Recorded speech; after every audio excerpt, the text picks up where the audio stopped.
Hola, ¿qué tal? Muy buenos días a todas y a todos. Es un gusto saludarles y estar hoy en día aquí con nuestro invitado, el maestro Israel Nicasio Álvarez, quien formó parte del proyecto Historia y Divulgación, Obras Hidráulicas y Recursos Hídricos, del cual se derivó un trabajo colaborativo, el cual la parte que le tocó desarrollar a él se titula Ética del agua y crisis hídrica en la Ciudad de México, una revisión ética y hemerográfica sobre el desarrollo del agua a partir del año 2020. Un tema me parece muy relevante, dado el contexto en el cual se han desarrollado ciertos eventos no nada más en la Ciudad de México, sino en todo el país, y me parece que su tema es trascendental para comprender la importancia y la relevancia y sobre todo la responsabilidad que tenemos cada uno de nosotros en materia del agua. Israel, muchas gracias, maestro, por estar Gracias, aquí doctor. con nosotros. Y a mí me gustaría que empezáramos la plática comentándonos quién es Israel, porque pues obviamente no tiene mucho tiempo que llegas aquí a la Escuela Nacional de Biblioteconomía y Archivonomía. Eres de reciente incorporación a la escuela, y sí me gustaría que las personas que nos escuchan pues conozcan un poco de ti, ¿no? De qué formación tienes, dónde habías estado trabajando, cuáles son tus intereses como de investigación, por favor. Gracias, doctor. Pues buenos días a todas y a todos. Estoy muy contento de estar el día de hoy hablando sobre este nuevo proyecto de investigación. Bueno, ya no proyecto, sobre este resultado de investigación.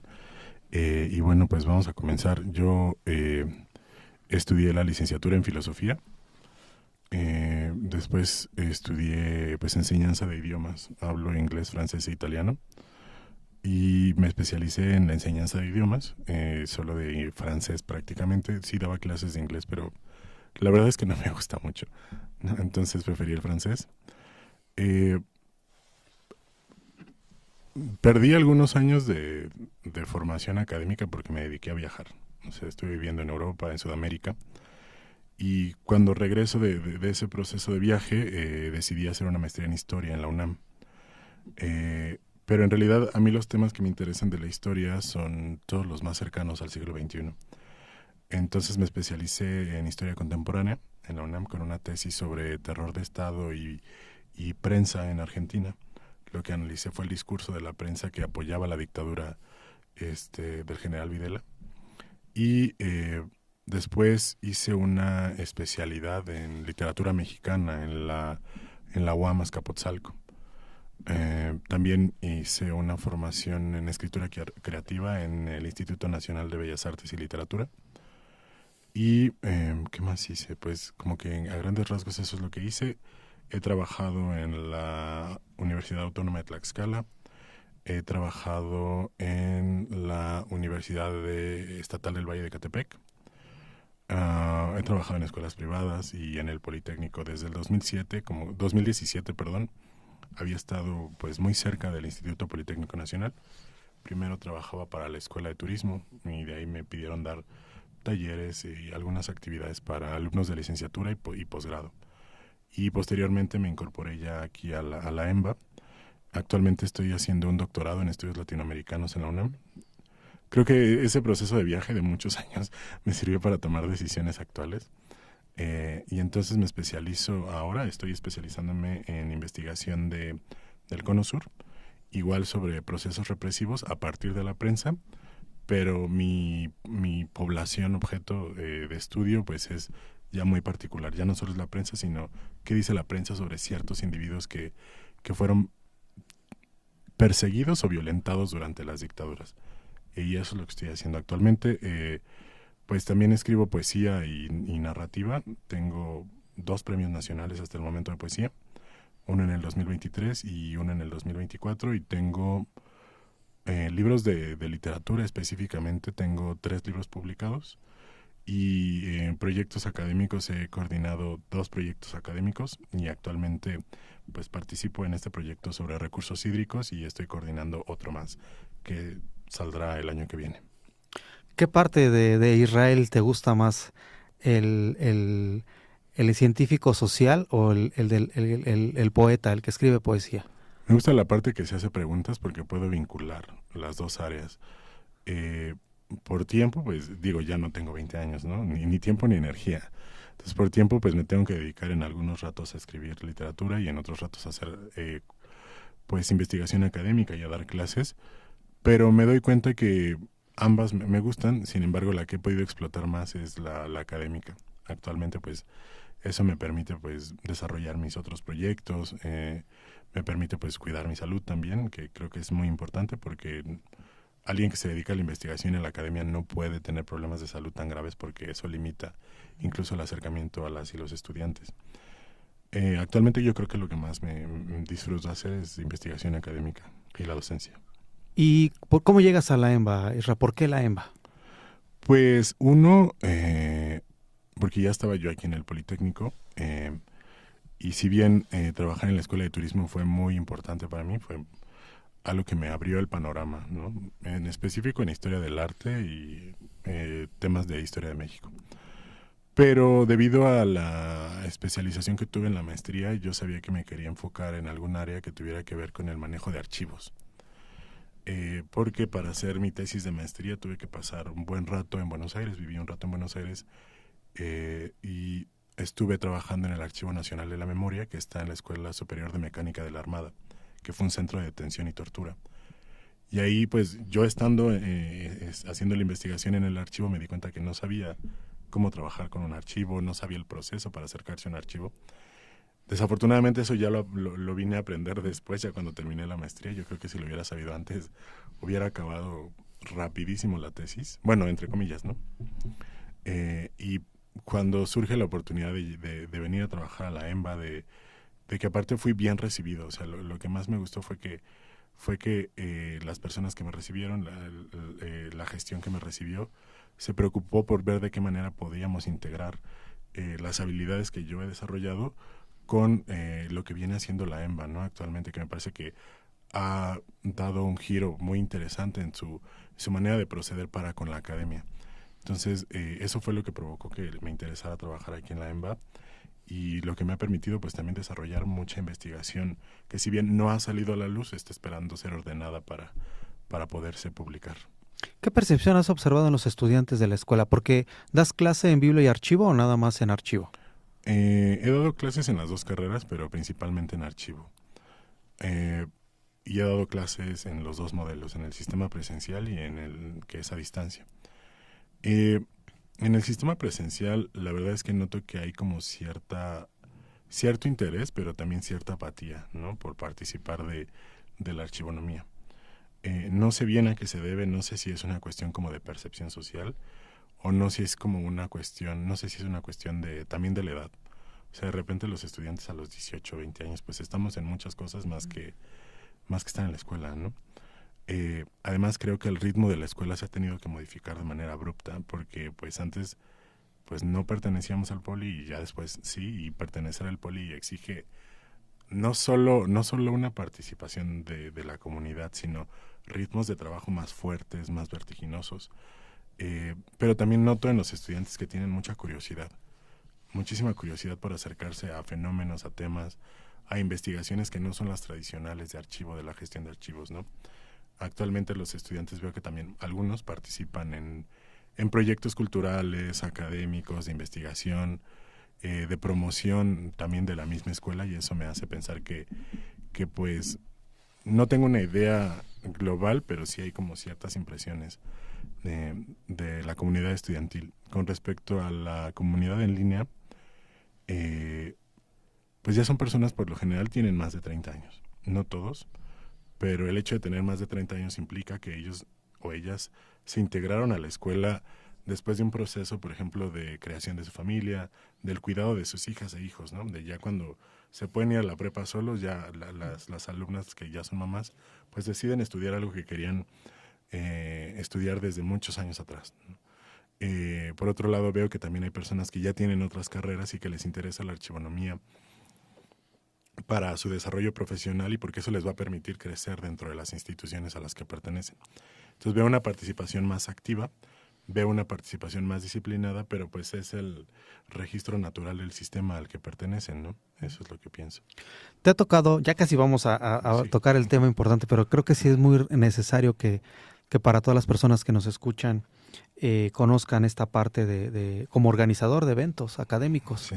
Algo que que en la escuela, reitero, ya lo había comentado anteriormente, yo no quiero decir que las anteriores administraciones lo hayan hecho bien o mal, me parece que no había habido esa posibilidad de que llegaran gente inquieta en ciertos temas y obviamente también la evolución misma que vamos teniendo en nuestra formación profesional. Porque yo creo que todos los compañeros en la EMBA pues son personas comprometidas que se preocupan por dar sus clases, por estar integrados a la comunidad, por fortalecer la biblioteconomía y la archivonomía, pero a veces también visualizamos o no vemos la importancia y la relevancia de los eventos académicos. Para ti, ¿cómo has visto estos eventos? ¿Qué sabor de boca te han dejado estos eventos, tanto en la organización y en la participación de los estudiantes? Que me parece que es algo muy central y muy trascendental que hemos visto como un cambio importante aquí en la escuela. Ha sido muy interesante y muy agotador a la vez, ¿no? O sea, porque exige mucho. Uno pensaría que solo es tomar decisiones y dar instrucciones y todo el mundo acata, ¿no? Pero de repente nos damos cuenta que pues no es así, que hay que estar cargando cosas, que hay que estar mandando documentos, que hay que estar siguiendo personas, supervisando lo que se está haciendo. Entonces eso exige mucho, o sea, si lo vemos como en perspectiva, tenemos que cumplir con las actividades docentes, yo también cumplo con actividades administrativas y luego la gestión de los eventos. Por un lado ha sido muy positivo el recibimiento que tanto el equipo como yo hemos tenido, porque pues no soy solo yo, somos varias personas, tampoco somos muchas personas, somos como 7, no contando ya la dirección que nos apoya todo el tiempo, eh, pero ese equipo afortunadamente ha respondido bien. Ahora, la integración de los estudiantes, de las y los estudiantes, ha sido muy interesante porque el primer año que me tocó ver el desarrollo de los eventos, pues prácticamente me llegó a tocar insertarme al evento que ya se estaba desarrollando, ¿no? Y así como yo llegué, los estudiantes también se acercaron.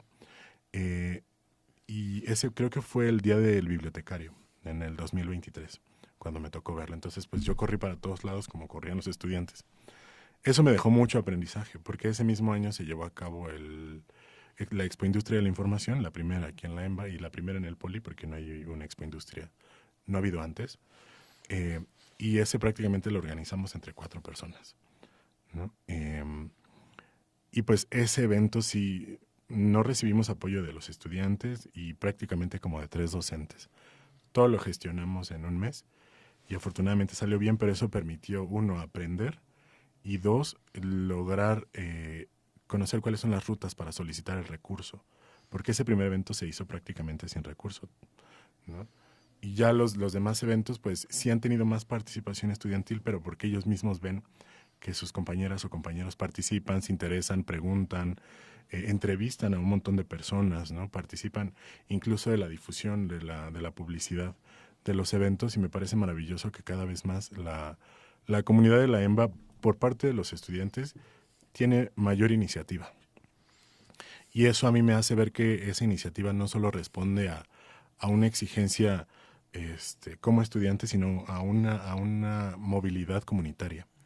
Y pues yo espero que eso siga pasando y que cada vez sean más estudiantes quienes se sumen, quienes tomen decisiones y quienes también se avienten a gestionar por sí solas o solos estos proyectos que aparte nutren muchísimo la educación universitaria. Uno pensaría que solo es llegar a escuchar una conferencia y ya, pero de repente resulta que muchas charlas, muchas actividades dan como resultado el interés de los estudiantes para hacer otro tipo de tesis o para observar otros fenómenos o para generar otros proyectos y eso me parece pues súper interesante y positivo.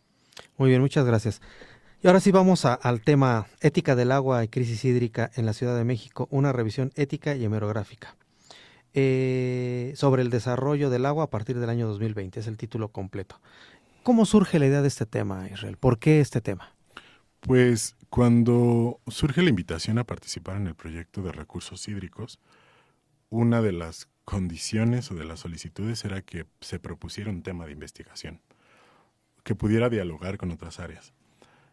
Y pues yo venía de una tradición absolutamente solitaria, ¿no? O sea, desarrollar mi trabajo yo solo, tomar decisiones yo solo, moverlo yo solo. Y aunque sí había coordinado 2 libros anteriores, pues en realidad yo solo contacté a las personas aceptaron, me entregaron su trabajo porque ellos sabían perfectamente lo que se tenía que hacer y yo no tuve que hacer nada más que ordenar, revisar, corregir y mandar el proyecto, ¿no? Aparte de que estuvo vigilado por la institución que en ese momento permitió hacer la investigación. Y en este caso el primer cuestionamiento fue, pues, ¿con qué puedo contribuir yo? Que estudié filosofía y que para mucha gente eso no dice nada, pero para otras personas pues sí. Y después, ¿con qué otra cosa puedo contribuir yo que dialogue con la sociedad y con la comunidad de la EMBA? Y entonces dije, pues soy filósofo y me estoy formando como historiador. Yo no digo que soy historiador porque en realidad yo no estudié la licenciatura en historia. Sí hice una maestría y estoy haciendo un doctorado en historia, pero no tengo esa formación epistemológica. Me he ido acercando poco a poco, entonces dije, ¿de qué manera dialogan? Pues en una problemática inmediata, ¿no? Si estamos viendo cuál es, que en realidad lo que está pasando es que el agua está faltando y que se están generando problemáticas sociales que antes no se veían o se veían de otra manera, pues hay que hablar sobre cuestiones éticas, ¿no? Que es la implicación más inmediata y después cómo repercute eso políticamente, pues a partir de la historia. Y otro elemento es que yo me especializo, mi fuente principal de información es la prensa. Entonces, pues ahí decidí vincular estas tres áreas, la ética, la política y la prensa, en un registro histórico para ver cómo ha evolucionado la crisis del agua, ¿no? Y pues de ahí surge este proyecto. Fíjate, es interesante cómo comentas, yo no soy historiador, soy filósofo. Y cómo a partir de esa premisa, pues obviamente cómo insertar o visualizar la importancia y la relevancia de la archivonomía y la biblioteconomía en un tema como ética del agua y crisis hídrica. ¿Cómo se vincula ahí la biblioteconomía y la archivonomía? Pues es que si partimos del hecho de que un archivo pueden ser muchas cosas, no solo son documentos, no es un condensado de información, ahí ya podemos tener un archivo. Otro elemento es que una fuente tiene muchas características, una fuente de información. Tradicionalmente se pensaba que las fuentes de información, en específico las secundarias, pues tenían ciertos rasgos, ¿no? Pero actualmente pues nos encontramos con que una fuente de información puede ser una pintura, puede ser un semáforo, o sea, aunque no lo quieran ver es así. Puede ser la señalética, eso puede ser una fuente de información para una investigación.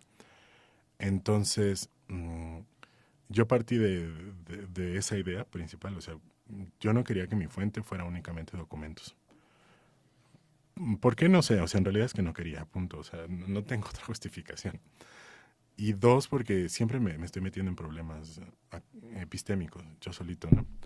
Entonces, lo que hice fue revisar la hemeroteca. La hemeroteca es una forma de archivo, ¿no? Aunque no se quiera ver desde algunas perspectivas, pues condensa información.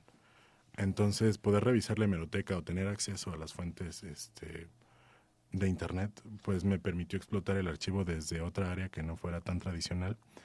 Y así fue como yo pude hacer un trabajo de investigación. Ok. ¿Qué este trabajo, qué cosas te gustan de él? ¿Qué es lo que aporta? ¿Qué es lo que tú puedes considerar que aporta a tu trabajo? Y más adelante pues te voy a preguntar qué cosas sientes que le faltaron a tu trabajo, porque cuando hacemos investigación hay cosas que quedan pendientes siempre. ¿Qué es lo que aporta a tu trabajo? ¿Qué es lo que te gusta de él? Lo que me gusta es que puedo vincular las cuestiones teóricas de la ética a un fenómeno inmediato. Yo sé que desde la bioética también se hace, desde la ética y la tecnología también se hace, pero sucede que la ética del agua nos es un fenómeno inmediato. O sea, la pelea por el agua ya está pasando.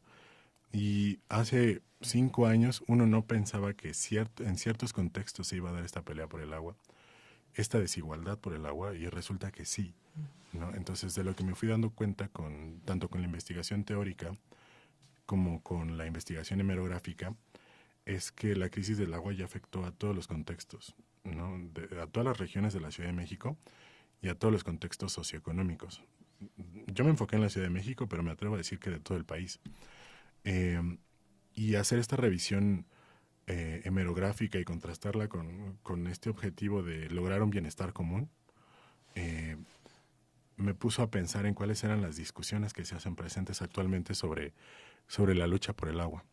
Y me fui dando cuenta de varias cosas. O sea, de principio yo pensaba lo mismo que piensa mucha gente, que es que hace falta agua en ciertas colonias, ¿no? En ciertas áreas de la Ciudad de México. Pero conforme fui haciendo esta revisión, específicamente de los diarios, me fui dando cuenta que no solo es el hecho de que falte agua, sino cuáles son las consecuencias incluso políticas, las consecuencias partidistas de esta falta de agua. Y fui notando que con el paso de los años, porque esto es del 2020 al 2025, pero en esos 5 años sucedieron un montón de cosas. La gente se empezó a organizar de manera colectiva y empezaban a exigir públicamente un diálogo directo con las autoridades de cada delegación o de cada alcaldía. Y eso uno puede decir, bueno, pasa todo el tiempo. Sí y no, porque en estas discusiones las autoridades sí tuvieron que salir a dialogar con los ciudadanos. Otro elemento que me llamó muchísimo la atención fue el curso que tomó esta exigencia por el agua, porque cuando ya se hace presente cuando ya hace falta el agua, por ejemplo, en ciertas delegaciones de sectores económicos pues más privilegiados, los partidos políticos toman la batuta y se apropian de esa discusión y salen a decir en el Senado que los ciudadanos que habitan en esas áreas pues siempre pagan impuestos, son buenos ciudadanos, un montón de prejuicios de clase, obviamente, y que por eso sí merecen tener un buen servicio. Y entonces yo me preguntaba, ¿y las otras áreas que nunca han tenido agua o que han padecido con mayor fuerza esta falta de agua, no son buenos ciudadanos? ¿No merecen tener ese recurso? Y eso me hizo darme cuenta de la dimensión política de esta discusión por el agua, y terminé dándome cuenta pues que se ha vuelto una bandera, ¿no? para ganar adeptos, para ganar votos, de la que se han aprovechado partidos políticos en general. La población tiene una necesidad y es evidente que van a responder a quien resuelva la necesidad, pero me parece un juego muy perverso el hecho de apropiarse de una lucha que viene de las comunidades, ¿no? Ahora, ¿es un efecto natural? Pues probablemente, ¿no? Pero habría que entonces permitirle a la misma ciudadanía pues tomar decisiones o acercarse a las autoridades como ellos lo hicieron al principio, ¿no? Y toda esa discusión me llamó muchísimo la atención. ¿Qué cosas pendientes quedan por abordar? Porque, como te comentaba, ¿no? Todos los trabajos, pues por eso te especializas, a final de cuentas, en alguna temática. Van quedando cosas que dices, no las puedo abordar desde este objeto de investigación que estoy trabajando y lo dejo pendiente para otro tema. ¿Qué queda pendiente en tu trabajo, Israel? Como lo mencioné al principio, pues, aunque no lo quiera, soy muy inquieto, entonces he tenido formación en distintas áreas, que al final se vinculan, o sea, uno podría pensar que no. Pero, por ejemplo, la crónica, como producto literario, como producto periodístico, puede condensar esa información. Me gustaría hacer un trabajo de crónica sobre esto que observé, ¿no? Sobre cómo la discusión pasa de la ciudadanía a ser producto de un modelo partidista. Me gustaría hacer una serie de crónicas al respecto. También me gustaría, pues, poder revisar un poco más atrás, porque, como les decía, pues, la lucha por el agua tiene muchos años, por ejemplo, en Ciudad Neza, ¿no? En Iztapalapa. Nada más que antes, pues, nadie le ponía atención. Pasó que se atravesó la pandemia y pasó que los ciudadanos dijeron, pues, es que un elemento esencial para mantenernos con vida es cuidar la salud y cuidar la higiene. Estamos a mitad de una pandemia, pues obviamente si no tenemos agua no podemos lavarnos las manos, no nos podemos bañar. Evidentemente nos vamos a enfermar más. Entonces me gustaría hacer una revisión un poco más, no un poco, unos 20 años más atrás sobre cómo inició a hacerse pública esta exigencia por el agua. Porque me queda claro que la gente no salió en ese momento, no salió a partir del 2020. Ciudad Neza ya tenía una tradición de exigencia por el agua, Ecatepec también, ¿no? Yo viví en Ecatepec muchos años y me tocó pasar más de un mes sin agua. Teníamos que comprar pipas, ¿no? Y hasta que los vecinos empezaban a organizar, pasaban cosas. Entonces, quiero saber desde más atrás cómo empezaron estas organizaciones comunitarias, colectivas, delegacionales. Y también me gustaría saber qué pasa con esta apropiación del discurso del agua que han hecho los partidos políticos. No estoy mencionando uno en específico, yo ahí critico a todos, ¿no? Evidentemente por delegación, pues algunos tendrán pues mayor repetición en el discurso que yo desarrollo, pero me parece que sí es importante pues observar si ya se apropiaron de ese discurso, qué están haciendo, qué está pasando, si están atendiendo o no lo están atendiendo, si solo fue una apropiación para posicionarse y después lo olvidaron, pero para eso se requieren pues al menos 5 años. Ok, ya para ir cerrando, Israel, ¿Cómo observas tú en este tema, en tu tema de investigación, cómo cabe la archivonomía y la biblioteconomía en estos temas? Porque a veces, un poco lo platicábamos con el doctor Arriola, ¿no? Y a veces pareciera que la función de la biblioteconomía y la archivonomía es organizar documentos y se acabó, no hay más allá. ¿Qué consideras tú? ¿Cómo pueden aportar los nuevos profesionistas, los que están formando, incluso los docentes, hacia dónde deberían orientar los nuevos conocimientos para que este tipo de temas, de estos libros que están abordando, no parezcan que son, pues que no deben ser abordados de la biblioteconomía y la archivonomía, sino también desde nuestras formaciones nosotros podemos abordar este tipo de temas? A mí me queda claro que se pueden abordar desde estas áreas porque pues el recurso de información aparece desde aquí, ¿no? Si no hubiera bases de datos, si no hubiera motores de búsquedas que están desarrollados por los bibliotecarios y los archivistas, pues nos hubiéramos enfrentado a buscar información como en los 90, que en ese momento pues era lo que se tenía, ¿no? Ahorita ya con el avance tecnológico pues tenemos otro tipo de fuentes, otro tipo de recursos que pueden bien explotar los bibliotecarios, específicamente los bibliotecarios para poner a disposición la información. Y los archivistas, porque a mí, si algo me queda claro con esta investigación y con otros contactos académicos que he tenido, es que los archivos no solo son documentos, los archivos son fenómenos vivos que condensan cierta cantidad de información, cierta información con ciertas características, pero que involucran a personas con las que estamos conviviendo ahorita. Ya ni siquiera hace 5 años. Una persona que levanta una denuncia, que hace una exigencia, que hace un acta, está viva. Uh-huh. Y el documento inmediatamente te hace saber que esa exigencia le permite o vivir mejor o seguir expresando su incomodidad, ¿no? Entonces yo creo que una tarea importante de los archivistas sería pues reconocer que los archivos nos ponen en contacto con las personas o son el intermediario con las personas que están experimentando desafortunadamente situaciones negativas como la falta de agua o una desaparición forzada o un proceso de tortura, ¿no? Que aunque no lo queramos ver, pues son inmediatos. O sea, son cosas que estamos viendo ahorita en 5 minutos, 10 segundos y que el archivo lo condensa. Entonces reconocer que el archivo está vivo y que nos permite un diálogo documentado es súper importante. Y otro elemento es pues el acceso a la información. Me parece fundamental que podamos tener este acceso a la información de carácter universal en el documento, pero casi universal en la práctica. Eso es. Muy bien, pues muchas gracias a todas y a todos por estar pendientes de estas pláticas y charlas que hemos tenido en relación a este tema del agua.